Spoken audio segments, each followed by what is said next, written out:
नमस्कार दर्शकों, स्वागत है आपका सच न्यूज नेटवर्क पे और मैं आपके साथ बोनी। दर्शकों, जम्मू कश्मीर की बात करें और जम्मू कश्मीर के अंदर फिलहाल सबसे ज्यादा जो एक ट्रेंडिंग मुद्दा है और जिसपे सबसे ज्यादा बात भी की जा रही है, डेली विजन। जी हाँ, डेली विजर्स काफी समय से लगातार जो है प्रदर्शन कर रहे हैं अपनी मांगों को लेकर, अपने हक को लेकर, और कई सारी बातें सामने आई, कई सारे आश्वासन सामने आए और कुछ लोगों द्वारा ये भी किया गया, कहा गया कि लॉलीपॉप दिए जा रहे हैं या कुछ और बातें जो है वो सामने आई। और उसके ऊपर फिलहाल अभी माननीय गृह मंत्री अमित शाह जी का दौरा भी हुआ है और उसको लेकर डेली विजर्स के मन में काफी ज्यादा आशा थी कि माननीय गृह मंत्री अमित शाह जी जम्मू कश्मीर के दौरे पर आए हैं, कुछ ना कुछ गुड न्यूज जो है वो हमारे डेली विजर्स भाइयों के लिए सामने आएगी, लेकिन ऐसा कुछ भी नहीं हुआ। उसको लेकर भी कहीं ना कहीं डेली विजर्स नाराज नजर आते हैं। और इन्हीं सब मुद्दों पे बात करने के लिए हमारे साथ all JNK casual and daily wagers united front के प्रेसिडेंट पवन कुमार जी हमारे साथ अभी जुड़े हैं। इनसे बातचीत करेंगे, जानने का प्रयास करेंगे क्या कुछ उनका कहना है। माननीय गृह मंत्री की विजिट हुई है, उस पर इनके क्या व्यूज हैं और इसके साथ साथ क्या रणनीति ये आगे बनाने वाले हैं, या डेली विजर्स की तरफ से आगे क्या फर्दर स्टेप जो है वो लिया जा रहा है। क्योंकि सूत्रों की बात करें, कहीं ना कहीं बताया जा रहा है कि फिलहाल तमाम डेली विजर्स भाई हैं और साथ जो अलग एसोसिएशन है, युवा राजपूत सभा की बात करें, जब बाकी अन्य लोगों की बात करें, वो सभी मिलकर जो है वो दिल्ली की तरफ जो है रवाना होंगे। क्या कुछ रहेगा इन्हीं से जानेंगे। सर, बहुत बहुत स्वागत है आपका सच न्यूज नेटवर्क पे। सबसे पहले मैं जानना चाहूंगा, माननीय गृह मंत्री का अमित शाह जी का जो है वो दौरा हुआ है, उसको लेकर आपकी कितनी उम्मीदें थी, और जब अभी दौरा खत्म हो गया है तो अभी का क्या आपका रिस्पॉन्स है उसके ऊपर? सबसे पहले सच न्यूज़ नेटवर्क और बोनी जी, खास तौर पर आपका और आपके माध्यम से मीडिया के हर एक उस शख्स का जिसने लगातार कैजुअल लेबर्स, डेली वेजर्स की आवाज़ मैं कह लूँ कि सरकार तक पहुंचाने में एक अहम रोल निभाया है, तो उसके लिए मैं आपका दिल की गहराइयों से थैंक्स करता हूँ। रही बात मुद्दे की, तो माननीय गृह मंत्री जी के दौरे का आपने जिक्र किया, तो बहुत एक बड़ी उम्मीद मैं कहूंगा कि 61,000 परिवार को जम्मू कश्मीर के डेली वेजर्स, कैजुअल लेबर्स, जितने भी कैटेगरीज के लोग लगे हैं, एक बहुत बड़ी उम्मीद थी। और कहीं ना कहीं मैं कह लूं कि भाजपा के नेतृत्व जम्मू कश्मीर के, उन्होंने भी इस उम्मीद को जो है दोहराया था कि गृह मंत्री जी का दौरा होने वाला है, गृह मंत्री जी का दौरा होने वाला है, तो देखते हैं क्या मिलता है। तो उससे भी एक मैं कहूं कि पूरे जम्मू कश्मीर के हर एक कोने का जिक्र करो, पूरे जम्मू कश्मीर यूटी का हर एक कोने से जितना भी डेली वेजर्स, कैजुअल लेबर्स, किसी भी महकमे के जो लोग लगे हुए थे, तो एक उम्मीद की किरण मैं कह लूं उन्हें इस बात से लगी थी कि गृह मंत्री जी जम्मू कश्मीर का दौरा करने आ रहे हैं। और पिछली दफा जब गृह मंत्री जी का आगमन जम्मू कश्मीर में हुआ, तो ऑन मीडिया रिकॉर्ड ये बात उन्होंने बोली हुई थी कि मिनिमम वेजेस एक्ट जो है वो दिया गया और सफाई कर्मचारी एक्ट जो है वो दिया गया। ना सफाई कर्मचारियों को सफाई कर्मचारी एक्ट मिला, ना ही मिनिमम वेजेस एक्ट एज पर दिल्ली यूटी रेट वो मिला। तो कहीं ना कहीं ये उम्मीद थी कि शायद जो पीछे उन्होंने वादा किया है, जहां ऑन मीडिया रिकॉर्ड बोला है, तो उसको तो ग्राउंड पे उतारने के लिए शायद आ रहे हैं।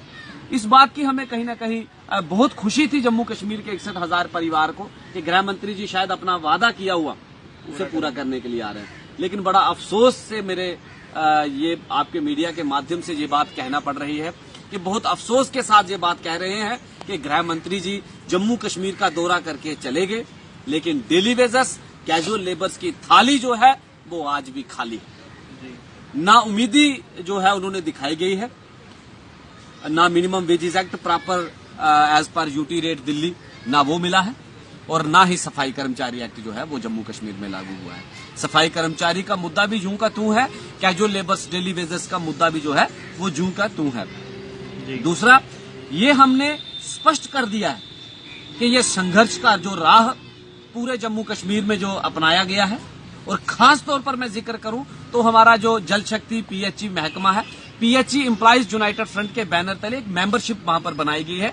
उस मेंबरशिप के बैनर तले, पीएचई एम्प्लॉइज यूनाइटेड फ्रंट के बैनर तले ये संघर्ष अब लगातार हमने इसको एक मोड़ दे दिया है कि टिल टू जस्टिस, कि जब तक ये तमाम कैजुअल लेबर्स, डेली वेजर्स के साथ इंसाफ नहीं होगा, ये संघर्ष जो है ये प्रॉपर जारी रहेगा।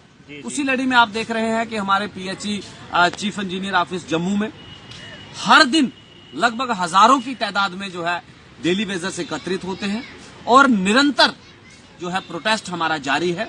सरकार को आघात निरंतर बार बार किया जा रहा है कि एक संवैधानिक दायरे में रहकर हमारी जो संघर्ष है वो हम जारी रखे हुए हैं। कोई ऐसा कदम ना उठाया है, ना उठाने का भी प्रयास है। जी, रैली जैसे संबोधित कर रहे थे माननीय अमित शाह जी, तो उसके बाद वहाँ पे तमाम टेलीविजन्स भी वहाँ पे मौजूद थे, वहाँ पे गए हुए थे। जैसे वो खत्म, उन्होंने एड्रेस करना खत्म किया, उसके बाद टेलीविजन ने वहाँ पर भी प्रदर्शन किया, उनको अपना जो रोष है वो दिखाने की कोशिश करी। उस पर क्या कहेंगे आप? बिल्कुल बोनी जी, मैं इस बात का जरूर फिर से जिक्र करना चाहूंगा कि जैसे ही हमें तो पूरी उम्मीद थी, लेकिन आने से मैं कहूं कि 10-12 घंटे पहले, मतलब शाम 8 बजे 4 तारीख को वो पहुंचे। 3 तारीख को जब मुझे पुलिस स्टेशन कटरा से एक फोन आता है कि पवन जी आप कहां पर हो, तो मैंने जो भी वाकया वो मैं पहले भी मीडिया के माध्यम से शो ऑफ कर चुका हूं, बात बता चुका हूं। तो जब मुझे हिरासत में लिया गया, जिसे मतलब नजरबंद किया गया, मुझे उसी समय भरोसा हो गया कि सरकार कहीं ना कहीं हमारे साथ धोखा करने वाली है, क्योंकि कुछ नहीं मिलने वाला है। अगर कुछ मिलने वाला होता तो हम जो है मेरे साथी फूल तक जो है लेके जाने की तैयारी में थे कि गृह मंत्री जी जब 61,000 परिवार के लिए एक इंसाफ वहां से अनाउंस होगा तो फूलों की वर्षा की जाएगी। लेकिन हमने स्पष्ट कहा था कि अगर हक मिलेगा तो जिंदाबाद कहेंगे और नहीं तो जो है एडमिनिस्ट्रेशन मुर्दाबाद। वो तो कह ही रहा है डेली वेजर्स। और बड़े अफसोस के साथ ये बात कहूं, जब रात को हमें जो है नजरबंद किया गया तो उस समय ना कोई मीडिया से बात हो पाई है, ना कोई प्रॉपर तरीके से। और मेरे जितने साथी जो ऑन दी ग्राउंड मैं कह रहा हूं, जो लगातार इस आवाज को उठा रहे थे, जिसमें पीएच एम्प्लॉइज यूनाइटेड फ्रंट के हमारे सांबा से राकेश जी थे, मेरे होम डिस्ट्रिक्ट रियासी से दविंदर सिंह जी थे, रामनगर से मेरे साथी सुभाष जी थे, नौशहरा से संजीव जी थे, और उसके साथ साथ जम्मू की जितनी हमारी लीडरशिप है, चाहे होशियार सिंह जी थे, चाहे रवि हंस जी थे, ताज जी थे, मतलब। और कहीं ना कहीं कुछ एक लोगों ने फिर भी जो बचा के वो वहां पर पहुंचे। लेकिन शायद मैं कह लूं कि शायद सरकार का हमारे ही ऊपर ही कोई फोकस था। तो मुझे स्पष्ट वहां पर कहा गया कि पवन जी आप जो है नहीं जाओगे किसी भी तरीके से, जो है चाहे हमें आपको पूरे नाइट जो है पुलिस स्टेशन में बिठाना पड़ेगा। कहीं ना कहीं दबाव है डेली वेजर्स का। बिल्कुल, ये स्पष्ट बात है कि दबाव डेली वेजर्स का लगातार है। और आपके चैनल के माध्यम से मैं आज भी उसी लाइन पे खड़ा हूं और ये स्पष्ट संदेश है मेरा यहाँ के लेफ्टिनेंट गवर्नर श्रीमान मनोज सिन्हा जी और केंद्र में बैठे पीएमओ मंत्री माननीय डॉक्टर जितेंद्र सिंह जी, और यहाँ से हमारे लोकल सांसद भी हैं वो माननीय जुगल किशोर जी, और खास तौर पर मैं जिक्र करूं तो भाजपा के जो यहाँ पर शीर्ष नेतृत्व है, भाजपा के प्रदेश अध्यक्ष रविंदर रैना जी, वो हमारे बीच आए और उन्होंने कहा कि मैं एक एडवोकेट का काम कर रहा हूं और मैं आपकी बात जो है केंद्र तक पहुंचाने में पूरा आपका साथ हूं। इसी के साथ रविंदर राणा जी की आपने बात करी और एक बहुत अच्छा बयान उन्होंने पिछले दिनों में दिया है और बहुत तो वो वायरल भी हुआ, काफी लोगों ने सुना और डेली विजर्स उसको सुनकर उनका भी एक अलग अलग व्यूज जो है वो सामने आए। बयान ये था कि अगर भाजपा की सरकार आएगी तो पहली कैबिनेट मीटिंग में डेली विजर्स का मुद्दा जो है वो सॉर्ट आउट किया जाएगा। क्या कहेंगे इस पर? हम अब इस बात का इंतजार नहीं करेंगे। स्पष्ट मैसेज है हमारा, चाहे माननीय रविंदर रैना जी इस बात को सुने। ये स्पष्ट मैसेज है कि हम संघर्ष के राह पे हैं और इस संघर्ष में जिस प्रकार उन्होंने कहा था कि कोई नहीं है टक्कर में, क्यों पड़े हो चक्कर में, तो हमने स्पष्ट कहा था कि इस बात को भूल जाइए कि कोई नहीं है टक्कर में। मैं कहता हूं कि आप मत रहे चक्कर में। 61,000 परिवार जम्मू कश्मीर का वो है टक्कर में। 61,000 परिवार अब किस प्रकार से वो टक्कर देगा ये आप भलीभांति जानते हैं। लेकिन आपने जो बात कही है कि आप एक एडवोकेट का काम कर रहे हैं, तो हम भी इस बात का वेलकम करते हैं। लेकिन एडवोकेट का काम फैसला करवाना है, खाली बात पहुंचाना नहीं है। एडवोकेट ने हक दिलवाना है, वो हक के लिए वो लड़े और वो भी लड़ रहे हैं। और वक्त आने पर वो 50 पार की बात करते हैं तो मैं बहुत बार कह चुका हूं कि 60 पार भी हो सकते हैं, कोई दो राय नहीं है। लेकिन होगा तभी जब डेली वेजर्स रेगुलाइज होंगे। ये 61,000 परिवार को इंसाफ मिलेगा, उनके बच्चों का भविष्य जो है, 2 वक्त का खाना अच्छे तरीके से मुहैया हो, उनके बच्चों की एजुकेशन जो है वो मुहैया हो, बुजुर्ग माँ बाप का जो दवाइयों का खर्चा है वो अच्छे तरीके से मुहैया करवा पाए। मतलब स्पष्ट संदेश है जिसमें हर एक वर्ग चाहे पीएचई महकमा से हो, चाहे फॉरेस्ट कैंपा से हो, चाहे फॉरेस्ट से हो, एग्रीकल्चर से हो, सेरिकल्चर से हो, फ्लोरिकल्चर से हो, टूरिज्म से हो, R&B से हो, PWD से हो, PDD से हो, जितने भी महकमे लगभग 27 से 28 महकमे जम्मू कश्मीर के हैं और जिनमें अलग अलग साल दर साल जो है डेली वेजेस लगाए गए हैं। उन तमाम डेली वेजेस के लिए जिस प्रकार मैं पहले बहुत बार जिक्र कर चुका हूं कि लाइन में खड़े अंतिम व्यक्ति तक इंसाफ जब तक नहीं पहुंचेगा ये संघर्ष हमारा खत्म होने वाला नहीं है। जिस प्रकार आज हमारा जम्मू में पीएचई एम्प्लॉइज यूनाइटेड फ्रंट के बैनर तले लगातार संघर्ष आप देख रहे हैं वो जारी है। विद इन डेज में ही मैं मुख्तलिफ महकमे जो है उनके साथ फिर से एकत्रित करके, क्योंकि सभी के साथ फोनिकली कन्वर्सेशन पूरी अपडेट है, निरंतर मैसेजेस हर तरीके से अपडेट है। सिर्फ सबसे बड़ी मैं कहूं कि फिगर अगर कहीं है वो हमारे महकमा जल शक्ति पीएचई की है। इसीलिए हमने इसी लड़ी को अभी तक आगे बढ़ाया है और बाकी डिपार्टमेंट्स को हमने यहां तक बोला है कि आप अपने अपने डिपार्टमेंट्स अपने अपने ऑफिस में division level, sub division level, section level जो है अपनी आवाज उठाते रहे और वो लगातार उठा भी रहे हैं। लगातार हमारे पास भी मैसेज आता है और मीडिया में हर तरफ आता है। कभी रामनगर में प्रोटेस्ट हो रहा है, कभी नौशहरा में प्रोटेस्ट हो रहा है, कभी सांबा में प्रोटेस्ट हो रहा है, कभी कटरा में हो रहा है, कभी बारामूला में हो रहा है, अनंतनाग में हो रहा है, कुपवाड़ा में हो रहा है। मतलब पूरे जम्मू कश्मीर यूटी का जिक्र करूं, हर एरिया में डेली वेजेस लगातार अपनी आवाज उठा रहा है और ये अंतिम युद्ध, हमने इसे अंतिम युद्ध का नाम दिया है और ये स्पष्ट है कि जब तक तमाम डेली वेजेस के लिए रेगुलेशन पॉलिसी नहीं तब तक घर वापसी नहीं। सर, अंत में मैं जानना चाहूंगा, माननीय अमित शाह जी की विजिट को लेकर काफी ज्यादा आशाएं थी लेकिन निराशा ही हाथ लगी डेली वेजर्स को। फिलहाल अभी आगे क्या आपकी तरफ से जो है वो क्योंकि बात करें, क्योंकि सुनने में ये आ रहा है कि अभी दिल्ली की तरफ आप रुख करने वाले हैं तमाम डेली वेजर्स भाई और उसके साथ अन्य संस्थाएं उनके साथ मिलकर जा रही हैं, इस पर क्या कहेंगे और फर्दर आपका क्या जो है रणनीति आप बना रहे हैं? देखिए, सबसे बड़ी रणनीति तो यही है कि स्पोर्ट हमें, मैं कहता हूं कि अब तक जो है पूरे जम्मू कश्मीर से नॉन पॉलिटिकल ऑर्गेनाइजेशन, क्योंकि किसी भी पॉलिटिकल ऑर्गेनाइजेशन की ना हमने सपोर्ट मांगी है, उनकी सपोर्ट हमने ये कही है कि पॉलिटिकल ऑर्गेनाइजेशन किसी जितनी भी पॉलिटिकल पार्टीज हैं वो सीधा प्रेशर बनाए सरकार के ऊपर।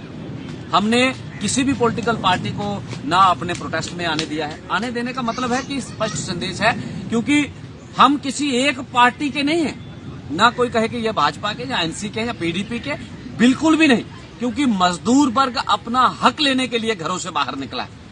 और जो पार्टी सामने आ रही है, जिस प्रकार भाजपा सामने आ रही है, तो अगर भाजपा के नेतृत्व में हमारा काम होता है, डेली वेजेस रेगुलाइज होता है, मिनिमम वेजेस एक्ट एज पर दिल्ली यूटी वो लागू होता है, तो आने वाले समय में आजकल हर आदमी अवेयर है, वो जानता है कि मुझे किस ओर चलना है। तो ये स्पष्ट संदेश आपके चैनल के माध्यम से जम्मू कश्मीर की तमाम राजनीतिक पार्टियां हो, चाहे एनसी हो, पीडीपी हो, कांग्रेस हो, भाजपा हो, उसके साथ साथ और भी जितनी दीगर पार्टियां हैं, मैं किसी एक पार्टी को विशेष नहीं कहूंगा।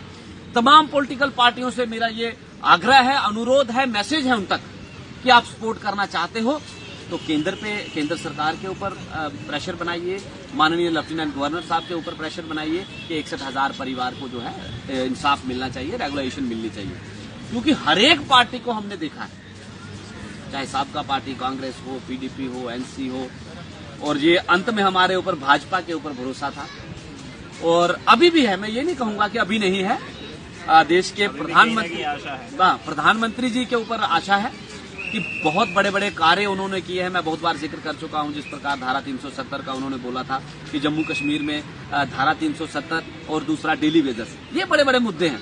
तो आज भी मैं उन्हें याद दिलाना चाहता हूं कि आपने धारा 370 का जब खात्मा किया तो एक उम्मीद की किरण कह लूं पूरे जम्मू कश्मीर के डेली वेजेस को जगी थी कि एक वादा पूरा हुआ है, अब जो दूसरा वादा है वो भी पूरा होगा। लेकिन शायद दूसरा वादा पूरा करने में समय शायद ज्यादा लग गया है। तो आपके चैनल के माध्यम से देश के प्रधानमंत्री जी, गृह मंत्री जी, माननीय पीएमओ मंत्री डॉक्टर जितेंद्र सिंह जी और भाजपा का जितना भी शीर्ष नेतृत्व है, या केंद्र सरकार है या फिर यहाँ से हमारे लोकल सांसद जो हैं, उनसे मेरा आग्रह है कि इस बात के लिए थोड़ा सा प्रयास करें और पुरजोर तरीके से इस आवाज को जो है, हमारी आवाज को केंद्र सरकार तक पहुंचाएं कि जम्मू कश्मीर में अगर सबसे बड़ा जो दूसरा मुद्दा उन्होंने बोला था वो 61,000 डेली वेजर्स का है, और 61,000 डेली वेजर्स, 61,000 परिवार मैं कहता हूं, मैं अक्सर कभी भी नहीं कहता कि 61,000 डेली वेजर्स, मतलब कहने का है कि 61,000 परिवार, उन्हें जो है इंसाफ दिया जाए। और ये वादा भी है हमारा कि अगर केंद्र सरकार हमारी तरफ जो है हाथ बढ़ाती है, हमारे डेली वेजर का इशू सॉर्ट आउट होता है, तो ये भी दो राय नहीं है कि आप 50 पार की बात करते हैं तो 60 पार भी हो सकता है। चलिए, बहुत बहुत शुक्रिया। तो ये थे हमारे साथ पवन कुमार जी, ऑल जे एंड के casual and daily wagers United front के प्रेसिडेंट है, जिनसे हमने बातचीत करी। और क्योंकि जैसे अभी हमने इससे बातचीत करी, अमित शाह जी की जो विजिट थी उसको लेकर काफी सारी आशाएं थी, लेकिन फिलहाल निराशा ही इनके हाथ लगी है। और अभी भी कहीं ना कहीं आशा है, भरोसा है इनको हमारे माननीय प्रधानमंत्री मोदी जी पर। और भाजपा अध्यक्ष की अगर हम बात करें, पीएम जितेंद्र सिंह जी की बात करें, तो इनकी बात जो है वो आगे जरूर वो पहुंचाएंगे और कहीं ना कहीं बहुत जल्द जो है डेली विजर्स के लिए खुशखबरी जो है वो सामने आएगी। लेकिन फिलहाल अभी एक नई जो है वो प्लान्स बना रहे हैं। फिलहाल इनका कहना है कि अभी दिल्ली की तरफ ये बहुत जल्दी जो है वो रुख करेंगे। और बात करें अभी भी जम्मू कश्मीर के अंदर अलग जगह पे प्रदर्शन जो है वो जारी है, कंटिन्यू है। 61,000 डेली विजर्स नहीं है, 61,000 फैमिलीज हैं जो अपने हक के लिए, अपने अधिकार के लिए जो है वो प्रदर्शन कर रही है। अब देखना ही है कि आगे क्या कुछ निकल कर आता है और कब तक जो है इनकी आशा पर जो है फल जो है वो निकल कर सामने आता है। फिलहाल के लिए इतना ही। जुड़ रहे हैं आप सच न्यूज नेटवर्क के साथ। नमस्कार।